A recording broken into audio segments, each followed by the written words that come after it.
What's up, guys? Welcome back to Sledgehammer Horror. I am Ken Sledge, and today I have I have Eddie Reyes, formerly of Taking Back Sunday, currently rocking one of the coolest t-shirts I've ever seen in my entire life.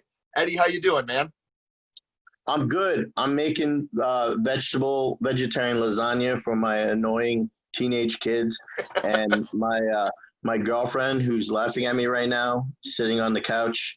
She's from your part of the neighborhood. Yeah. We went to the beach, went swimming.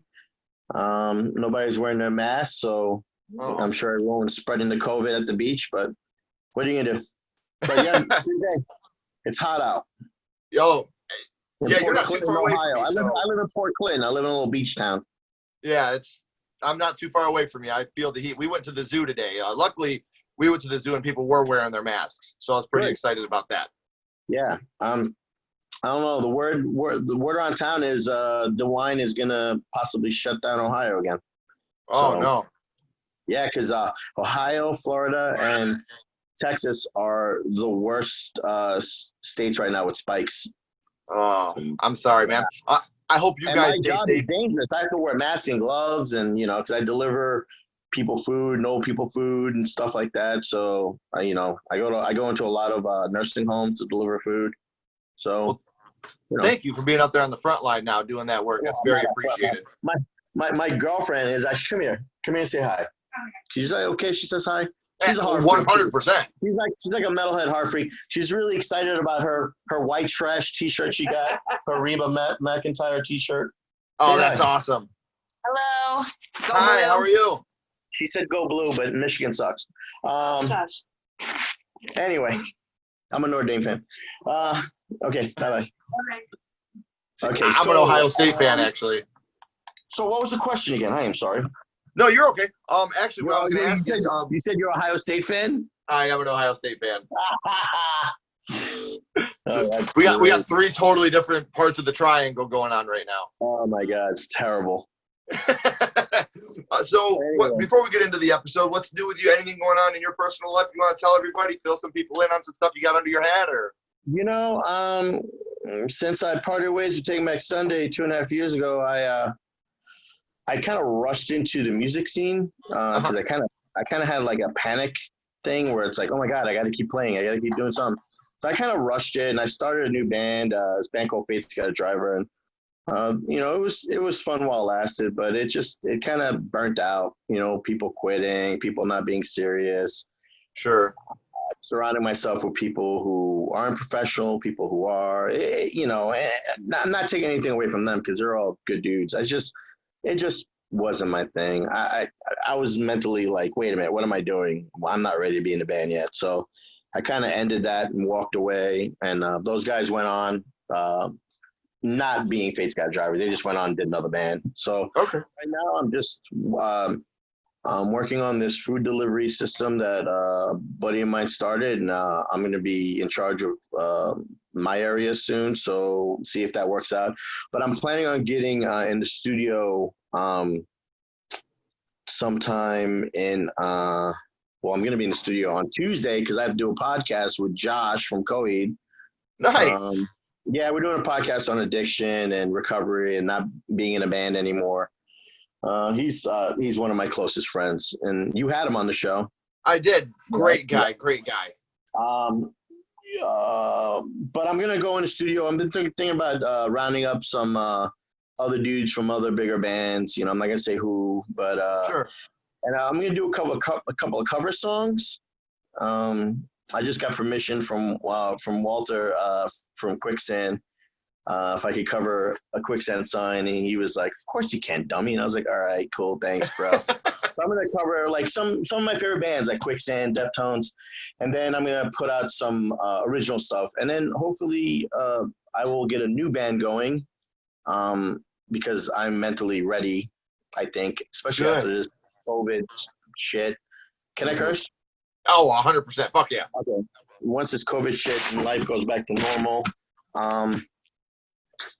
yeah, hopefully I'll have a band together again. It won't be Fate's Got a Driver, which sucks because I love the name, but it doesn't really mean anything anymore if I do it again. You know what I mean? Sure. It wouldn't be fair to the other guys who were in the band with me. So it's going to be a new name, and it's going to be more serious, and hopefully, because when I did Fates, I wasn't really like, there was something wrong with me. I was too laid back and expecting everything to fall into place because, I walked away from Taking Back Sunday, so I expected everything to like fall into place, and it didn't. And I was like, shit, I got to get back to working hard again. So, but now I'm ready to do it again. And so hopefully by this year, I'll have an EP out and playing shows and, cooking and doing food and just keeping busy, man, and staying sober. And I don't know, being a single dad. Not that my kids don't have a mom. They live with me. So I'm around them all the time. So that's not a bad thing, man. Like that's more power to you. Being a dad is definitely the number one thing in my life. And so I see all your posts about your kids and how much your kids mean to you. And it's amazing, man. Like I have a 14-year-old daughter who's she's a good kid, and my son is 13, and he's awesome. He's so into like hardcore and punk rock, and he schools me sometimes, man. I get it, man. He'll pull out some music knowledge on me, and I'll be like, oh, okay. So yeah, I seen you guys rocking out in the car the other day, man. You guys were going pretty hard. Well, one of his favorite bands is Lifetime.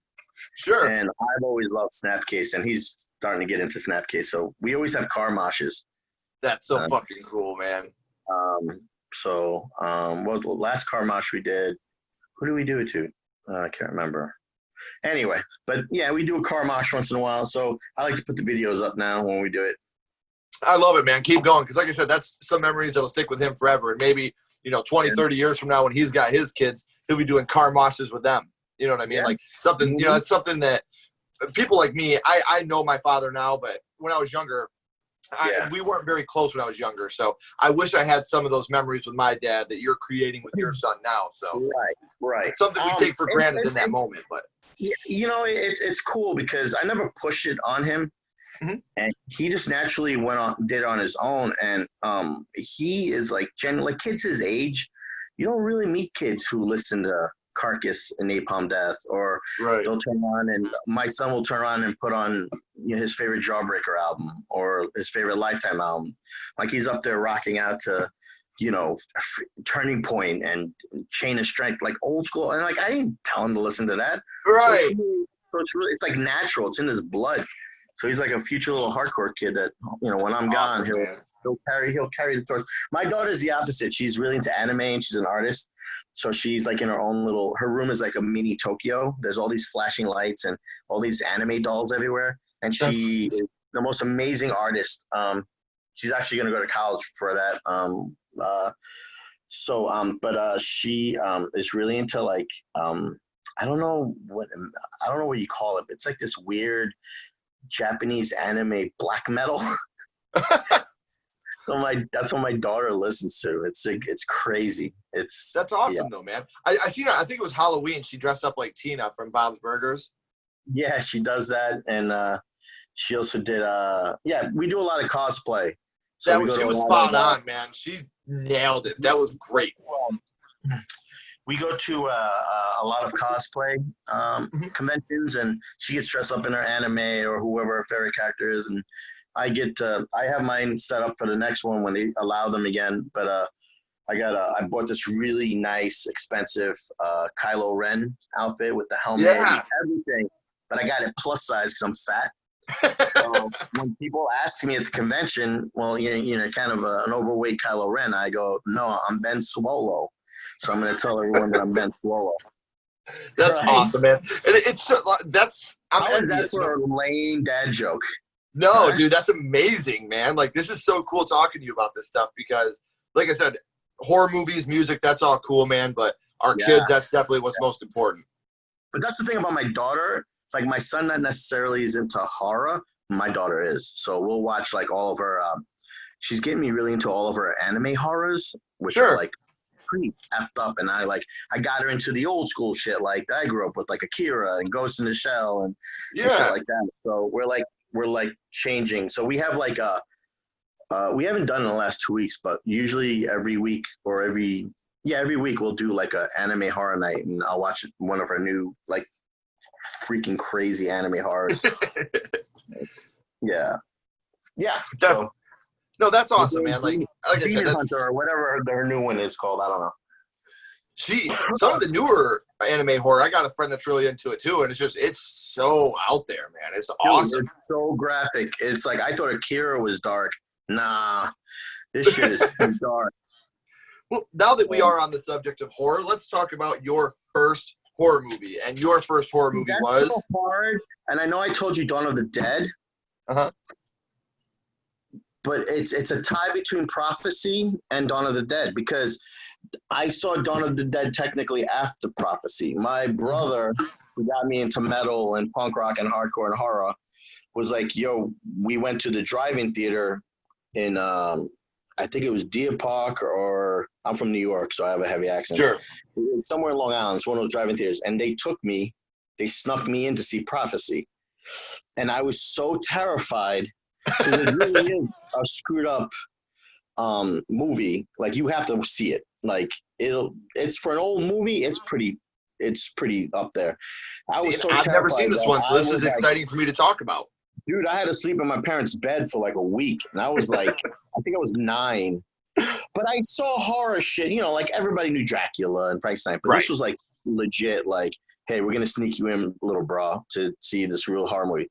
So after that, I got addicted, and I was like, all right. So then I started getting Fangoria magazines, and then I was like, all right, well, I want to see this. Then my friend turned me on to, and then I slept over at a friend's house, and we had Night of the Living Dead night. I was like so stoked. So we saw the old original, and that was crazy. And then, we got to see Dawn of the Dead. And then when I saw Dawn of the Dead, when I finally got it, it's when I became a horror, just the whole idea, as a kid, the whole politics behind it, you caught it, commercialism, all that crap, all that crazy stuff that George Romero was throwing out there. Like, Night of the Living Dead was based on racism.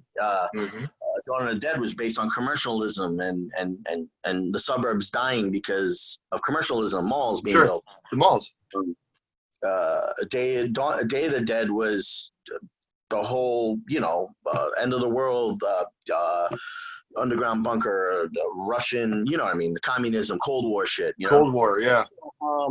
Dawn of the Dead, I got hooked onto it because we have the exact same mall in my neighborhood. It's called Sunrise Mall. So we would always imagine running to that mall and locking ourselves in it. Sure. So Dawn of the Dead actually had a softer spot for you. The scene that got me really into horror was when when Tom Savini and his biker gang friends broke into the mall finally towards the end, and he ran up to the dude with the machete and he slapped it right in his head. It's like an iconic picture, but I was like, oh shit, that's great. And that's when I really got into it, and just the whole idea. And then when you really get into the movies, if you watch them, especially the Tom Savini remake of Night of the Living Dead, which is great. It's an absolutely great movie. If you watch it, there's little tie-ins of every movie. So there's that scene where they're out in the field shooting all the zombies, all the, cops and, excuse my language, all the redneck country boys shooting everybody. And you see the helicopter fly over. Well, when you're in Dawn of the Dead and they're flying to the mall in the helicopter, she looks down and they show that all those people. I lost you. Yep, hold on. Screen got all messed up there. I like the backdrop. So Thank you, sir. It's like classic. It's like 80s horror. That's what I was going for. I was going for an old school feeling. Yeah. You got the vibe. So when you saw, when they're in the helicopter in Dawn of the Dead, the original one, they fly over that scene where all the people walking through the field shooting the zombies. Yeah. And that's taken from Night of the Living Dead. You know what I mean? At the end of Night of the Living Dead. Yeah. So it's like they're all connected if you watch it. Even Day of the Dead has a scene that is like, oh, wait a minute. She's pregnant. And you get this whole thing that, oh, is she like the daughter of the lady? But if you look at the helicopter in Day of the Dead, I believe is the exact same one from Dawn of the Dead. I could be wrong, but someone told me that it's not. It's the same one. So that could be the connection. Who knows? See, I and don't know. I loved the George A. Romero of the Deads. I loved, man. Like the only one, the remake, the 1993, I think it was remake of Night of the Living Dead. I liked it, but I didn't like the end. How Tony Todd became a zombie at the end rather than being okay in the house. But besides that, like, I'm with you. The Tom Savini version. Night of the Living Dead. I think so. Not Living Dead, the one that Tom Savini did with the dude from Return of the Living Dead, was 1990. There you go. Okay. Yeah, and I loved it. I mean, I loved it. Yeah, he became a zombie, but I thought it was great. See, I'm with you. I love the movie, but that ending, I don't know. It always bothered me. I liked in the old one, in the original, how he was in the window letting him know they're okay, and they shot him anyway. It was so heartbreaking. Yeah. You know? Yeah. So for this one, and I love Tony Todd, man. I love him. Everything he does, I'm a huge fan. So it's one of those things where I obviously, you know, Candyman, even the newer stuff he does, like Final Destination, Final Wish. He has these movies where he's always like that voice of like he's so intelligent. He's just got that voice. You know Tony Todd the minute you hear him. Oh yeah. You know, I haven't seen the remake of Candyman. I wonder what that's like. I heard it. The one Jordan Peele's doing. It's Jordan Peele. Oh, it's not out yet. It's coming out this year. Yeah, Jordan Peele's impressed me, man. I mean, he was one of my favorite. The Peele, like his comedy show with Key and Peele. Yeah, Key and Peele. Like that's one of my favorite shit.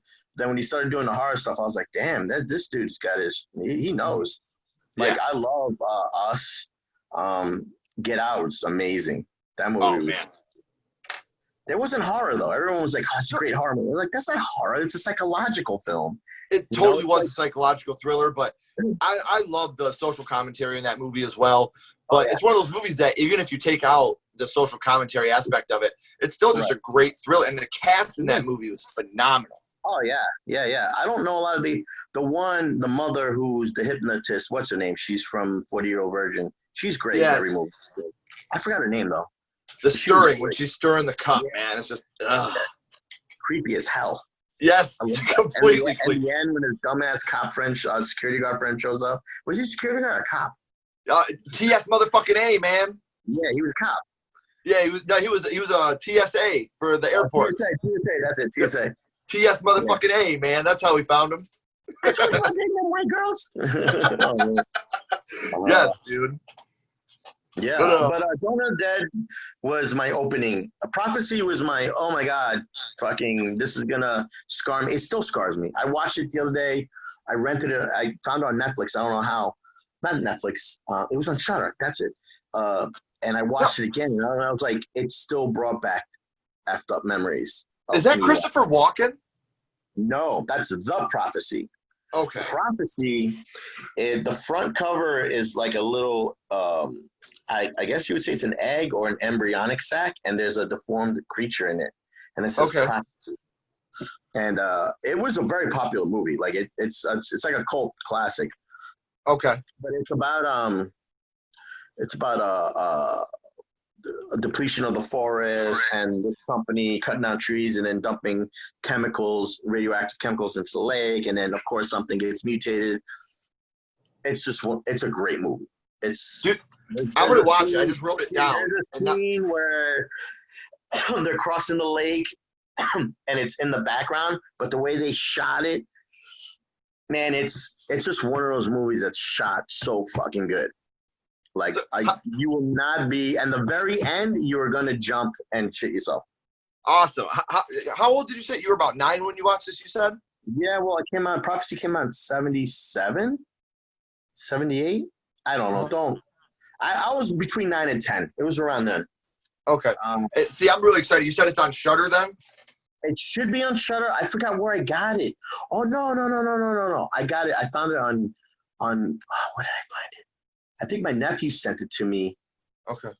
And I downloaded it and I watched it. Yeah, that's what I did. I had this view, you attach your phone to the TV set, and that's how I watched it. I think you can definitely find it on Shudder, or you can definitely find it on YouTube. Okay. I'm gonna have to watch this, man. Like Especially because it's not like a hard to find. It's a popular movie. right. It's called Okay. Prophecy. Yeah. If you had to pick, you were talking about a couple different scenes. Which scene from this movie do you think affected you the most? Of Prophecy? Yeah. When the old tribe Indian chief, who was also like the Whisperer, was trying to talk to the Skinwalker. Okay. Because Prophecy's basically it's a you know the Scandinavian myth of the Wendigo? Mm-mm. You know what the Wendigo is? Okay, so basically Prophecy is the Wendigo. It's a mix between nature and something else. But it's a scene where he's talking to it, and I can't give it away, man. Right, But right. No, I get it. Especially because I want to watch it, so I don't want to be spoiled. Yeah, it's a very violent scene. And the main actor in the scene is involved in it, and it's extremely violent. And it's one of those, God damn it, I can't give it away. It's just one of those when you're like, oh shit, like that? Like that? Yeah. So, see, I'm so stoked on watching this now, and I'm actually glad that we're doing a different movie you gotta because remember it's a 70s horror, so don't expect freaking no, you know, today's technology and CGI. Everybody that knows me knows I prefer practical effects. I would prefer a shitty practical effect over CGI 100 out of 100 times, man. Yeah, I'm gonna watch it again. I love that movie. Yeah, I take it back. I love Dawn of the Dead. I love all George Romero. George Romero is my god. I had the opportunity to meet George Romero at a horror convention. I had the opportunity to meet oh my god, my brain just died. I saw him in passing, Tom Savini, because I've always wanted to be a makeup artist, but I never followed it because I wanted to go to his college in Pittsburgh. I've been to the museum in Pittsburgh, which was great. Have you been to it? I have not. I need to go. That's something it's a bucket list, man. Oh, dude, it's great. They took it out of the mall though, and then they put it in its own building. So it's like you have to drive a little bit out of Pittsburgh into the countryside, which makes it even better. Yeah. And then you come up to this little strip mall, and it's a museum. It's crazy. And who else did I meet? I met a lot of people. I met the dude from Hills Have Eyes. I got pictures with him. Talk about a movie that scars you, man. Yeah, and he signed a poster and gave it to me. I have it. I have to hang it up. He was such a cool guy. And also at the same time, sitting next to him, I met what's his name? From House of Thousand Corpses. Devil's Rejects, the clown guy. Oh my god. Oh, Captain, he passed away recently. Yeah. Yeah, I know who you're talking about. Yeah. See, I met him too. I was never into the Rob Zombie movies, man. Like, look, I respect them, but it's too much. The redneck. Again, sorry for the language, but the redneck. You know what it is though? Like, there's movies that you love and you watch. Like, I really love Terrifier. Yeah. And those movies because they're ridiculous, and that clown is probably the most terrifying things ever created. But then there's movies you just watch. And so Rob Zombie movies were just there. I watched them. Oh, that's cool. I watched 31. Oh, great. Yeah, okay, that's, okay, nobody wins. It's like those kind of movies. It's like I get it. And then the Halloween, the original Halloween that he remade, it's cool. Not like, oh, he redid it. No, nothing's going to beat Halloween 1 and Halloween 2. That's it for me. I don't do any more Halloweens after that. Except Halloween 3, Season of the Witch, but I don't count it as a Halloween movie. It's funny you say that because I did an episode of my first horror movie recently, and I talked about if I was ever going to remake a movie, I would remake Halloween 3, Season of the Witch, and just lose the Halloween. I would call it Season of the Witch. Yes, because I think if Halloween 3, Season of the Witch would have been released as Season of the Witch, I think we would have got sequels. I think it would have been a even more cult classic than it is right now. I mean, the Silver Shamrock. I remember when it came out, everyone hated it. Everyone was like, this is bullshit. There's no mic. There's no this or that, blah, blah, blah, blah. And I'm like, it had nothing to do with it. What do you expect them to do? And I was just a fan since that came out, since I was young. And I'm like, that movie's so great. That movie's so fucking creepy.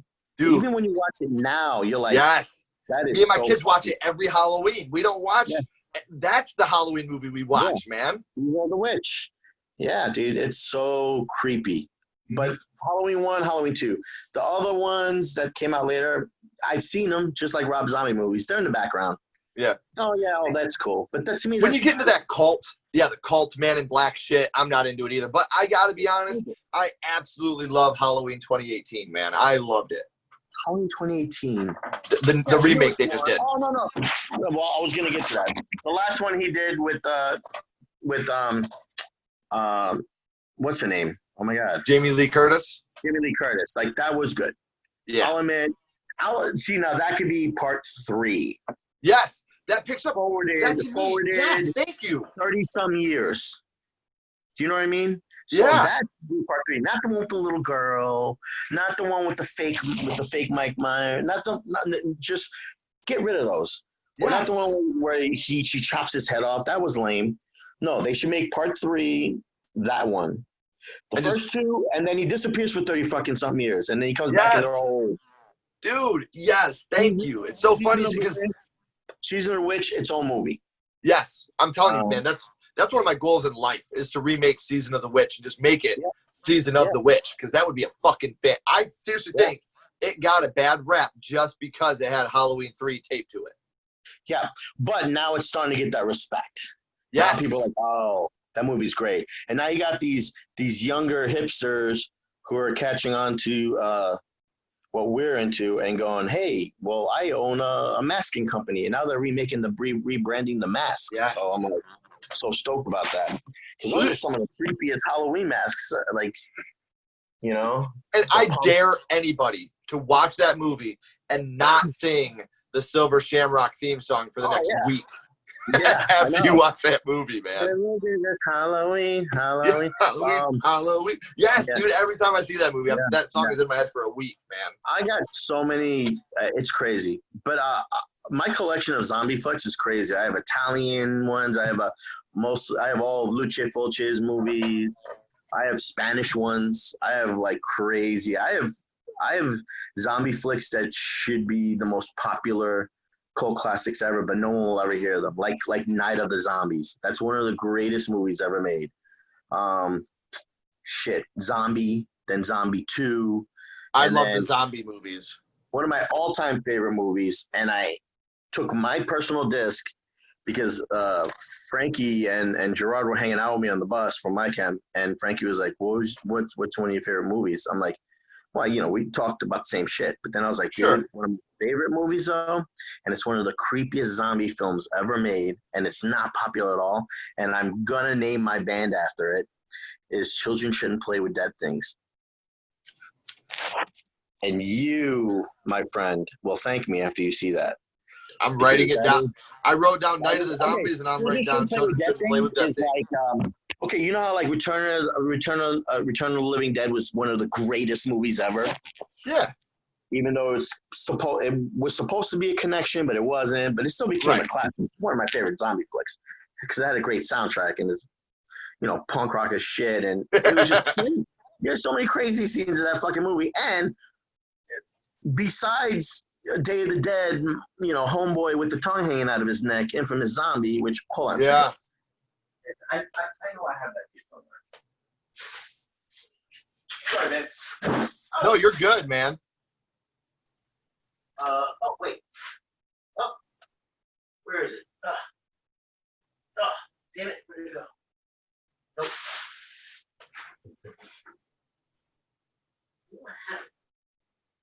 Give me a second. Sorry. No, you're good, man. Take your time. This is awesome. I'm excited to see it.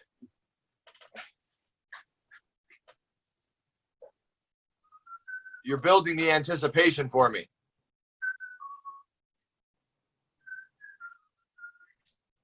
Where the hell is my shirt? Where's my mind? So make sure you guys, if you don't know, wish you had to be living under a rock if you didn't. Taking Back Sunday, Eddie was one of the founding members of. Make sure you're checking them out. Great band.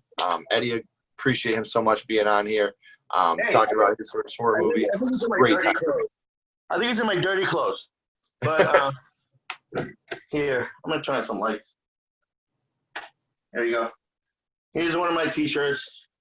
Oh, dude, that's awesome. That's Chainsaw Massacre. Oh, so anyway, I have a bunch of Day of the Dead and Dawn of the Dead T-shirts. So, Oh man. so anyway, he was one of my favorite zombies. And then the Day of the Dead one with the guy's tongue hanging out the throat in the beginning. Yeah. He's one of my favorite, most iconic zombies. But the zombie from Return of the Living Dead, Slime, the slimy one who goes, Yeah. brain, is the most terrifying zombie I think ever created. Here, Monster Squad. Oh, dude, that is awesome. See, I knew that you were into horror. We had talked about it, but man, I didn't know it was like this. I'm totally, look, I got Exorcist t-shirts.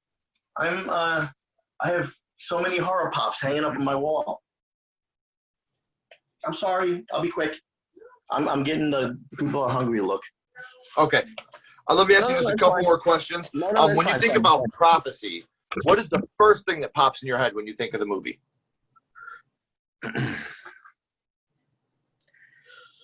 First thing I think in my head. What do you mean by that? Like when you think prophecy, what is eerie moment I would feel? Sure. Okay. When I'm pulling because we live in the swamp. Okay, Port Clinton's a swamp. At night, there's a lot of fog, and there's a field next to me, and it's a swamp, and there's creeks. And every time I get out of my fucking car when I get home from work, I always look over my shoulder, and I see the fog going over the creek. And I always think that the thing from Prophecy is going to be standing there staring at me. I can't wait to watch this movie to connect all these dots, man. So I don't know if there's a death or kill scene in the movie, but can you talk about your favorite kill scene? Or he picks someone up in his mouth and he's just standing there holding him and shaking him back and forth like this, and the body's like in his head. But this Wendigo, this Prophecy is like 20 foot tall.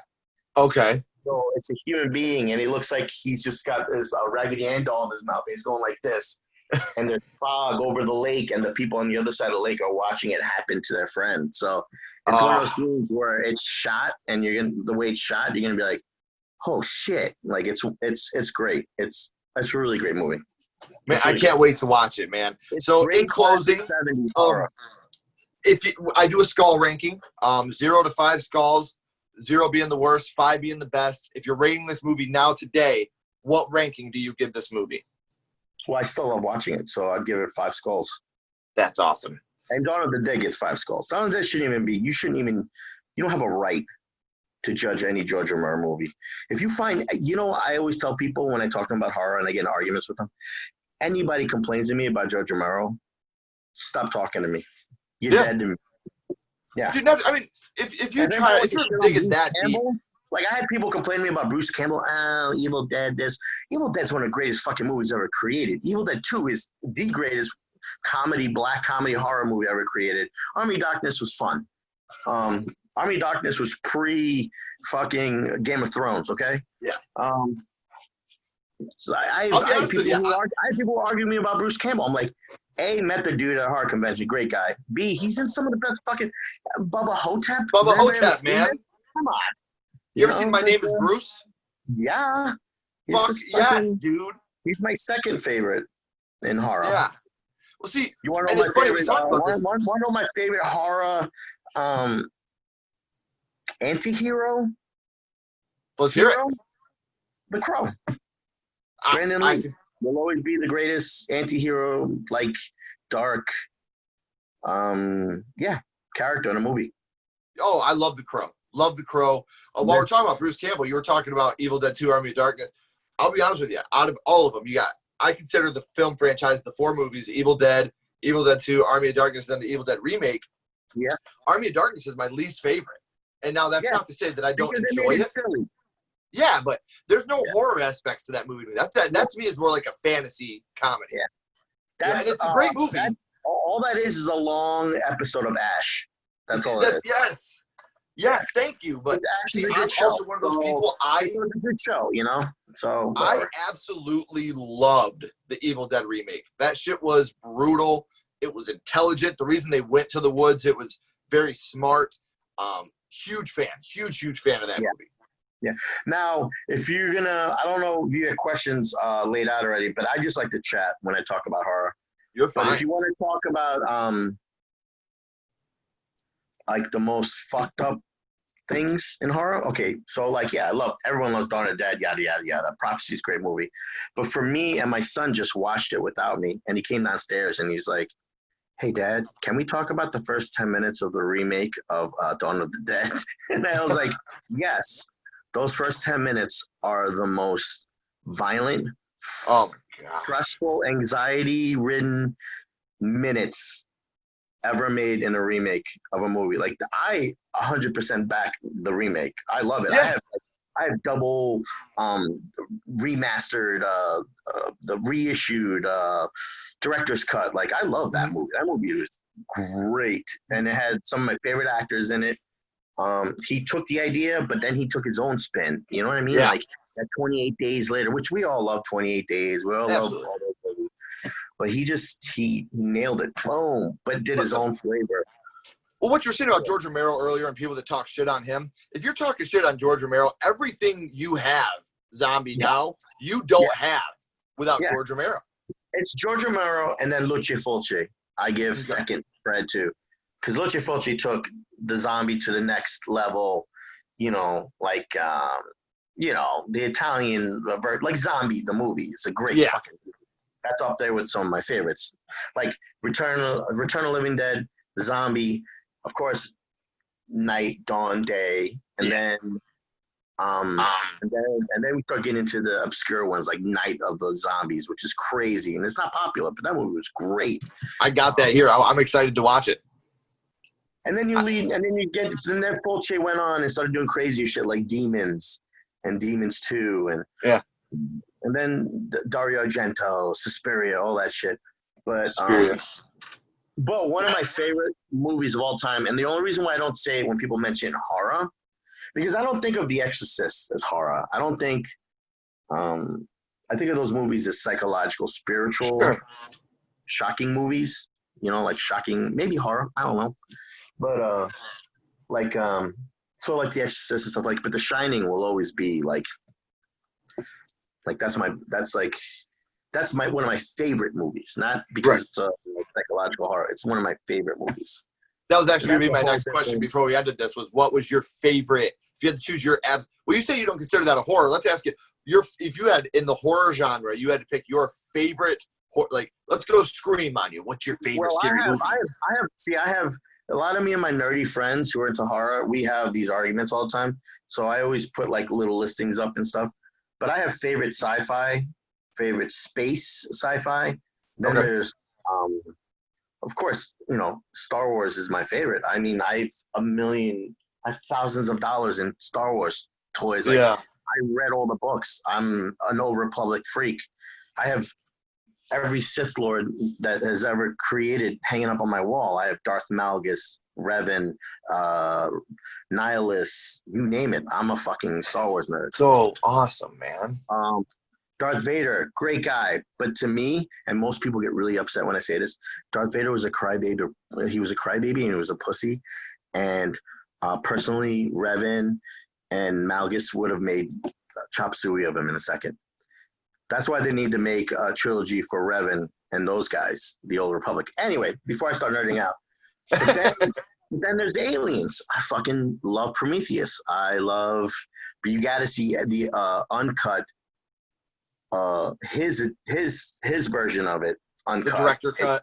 The director cut is, a lot of people are so mad about Prometheus because it didn't make sense to them. But if you watch the director's cut, then you're like, okay, I get it. But then you're like Alien 1. I love all the Alien movies. Sure. And then you got Predator, dude, it just goes down. You're talking about Alien. Let me see if this will work. But if you want to know my all-time favorite sci-fi movie is Interstellar. Really? Yes, I'm obsessed with the idea of us finding somewhere else to live. So it was just the whole idea of black holes and the way it was done, truly done through science. It was just, and the soundtrack is amazing. Yeah. It's not a horror, but it's a great sci-fi movie. Sure. See, when we're talking about favorite movies, my favorite movie of all time isn't a horror movie. My favorite movie of all time, absolutely hands down, is Back to the Future. You want to hear my favorite movie of all time? What's up? You want to hear my favorite movie of all time? And everyone laughs at me, but no one disagrees with me. And I only cried for 2 movies, okay? No, okay, I'm not gonna lie. Okay, my girlfriend is laughing. I did cry for The Notebook. I will admit Oh, it. who did? I got very sad. It was very sad because it was very personal. I cried for E.T. and I cried for Harry and the Hendersons. Oh, And man. Harry and Hendersons is my favorite movie of all time. I can see it. Like you said, I can't. It's not. I'm obsessed with Bigfoot. I had my Bigfoot t-shirt on just now. I have Yeah. stories about Bigfoot. I'm doing a podcast on Bigfoot in a couple weeks with this British Bigfoot podcast because I had an experience with the hairy giant myself when I was a kid. So, but I don't really talk about it because people think you're nuts when you talk about it. So that's a whole different story. Yeah. Well, and I don't want to let the cat out of the bag because I know that you're grabbing dinner, but everybody expect to see Eddie again. It won't. Obviously, we did his favorite horror movie, but we're in the kind of negotiation. I'll come down and we'll do it at your place. Yeah. From us, so. Yeah. I didn't want to really spoil it, but I'm gonna have Eddie in person. What did we learn today? Prophecy. Mm-hmm. Right. Yep. Don't ever talk shit on George Romero. Interstellar's one of the best sci-fi movies ever made. There's no point in talking about Star Wars. And don't even talk to me about Star Wars unless you're fucking schooled because I will destroy you. Harry and Henderson's greatest movie ever made. I wonder how many people are going to download Harry and the Hendersons after watching this that had never seen it because that's going to upset me for the people that haven't seen that movie. It's such like you said, an emotional movie. If we're thinking of the same part, like man, when he tells him to go and he hits him, it's like, don't do that to me. Yeah, you son of a bitch. So, again, guys, I am going to have Eddie in person. I'm doing another segment here soon called Coffee and Killers, where we are going to drink some coffee and talk about one of our favorite slasher movies. Eddie's going to be here for that. We need to talk about that. And we need to talk about some real serial killers, too. I slept once on tour in a log cabin house that my friend's parents owned or some shit. So they gave us the key to stay there because we had nowhere to go when we were on tour. We slept in the living room in front of the fireplace, and above the fireplace was a 5x6 giant clown painting that Ed Gein actually painted. Oh, that's crazy. True story. Man, it's still Casey the clown guy. Casey. Yeah, okay, I'm sorry. My girlfriend's a horror freak, so she's. I knew it. Yeah, Gacy. You should do an interview with her. She's pretty good. The Chicago guy, right? Crazy. Yeah, huh? Yeah. The Chicago guy. Yeah. Yeah. I would love to. I'll be honest with you. Your girlfriend and your daughter. Eventually, I would love to have both of them because if they're horror fans. Dude, if you ever do anything on anime, I will do. Me and Mazzy would do it in a heartbeat. Her name is Mazzy Moon. So. You send me the movie you want to talk about. Me, you, and her. I would be absolutely honored to do this. Right now she's into Demon Hunter. It's just really fucked up. Can you go get Mazzy for me real quick? Can you mind if I get my daughter real quick? Go, absolutely. Tell him dinner's gonna be ready in a second anyway. Yeah, so absolutely. Dude, all I wear is hard, dude. I just got in the mail. I bought from a vintage guy. I bought the original Fog T-shirt. Yeah. There's so many movies I love, man, but there's so many movies that mean so much to me. Like, I don't talk to people about Star Wars. I don't even waste my time. I don't have time for you. You know, like I'm just that's a religion for me. Come here, hey Maz, come here. See, that's the movie House. All movies, and I say that I talk about how you're really into anime, and come here. Don't be nervous. Just say hi. Hi, how are you? Come here. Tell him what's the name. Come here. Come here. He's drinking a beer. He doesn't care. Look, what's the horror anime that you're making me watch now with you? Corpse Party. Corpse Party? Well, what was the other one that we were watching? Demon Hunter? Demon Slayer. Demon Slayer. So Demon Slayer and Corpse Party. Corpse Party? Yeah. Because he might do a show on anime, so we might have you on it. Corpse Party is Would you be willing to do it? Doesn't she look like Tina from Bob's Burger? Oh, yeah. The cosplay you did was amazing, love. I thought you did great. But all right. All right, I got to get these kids fed. I got you, man. Again, everybody, thank you for tuning in. You'll be seeing Eddie soon. Thank you so much for doing this, Ed. It really means a lot to me. Bye-bye. See ya.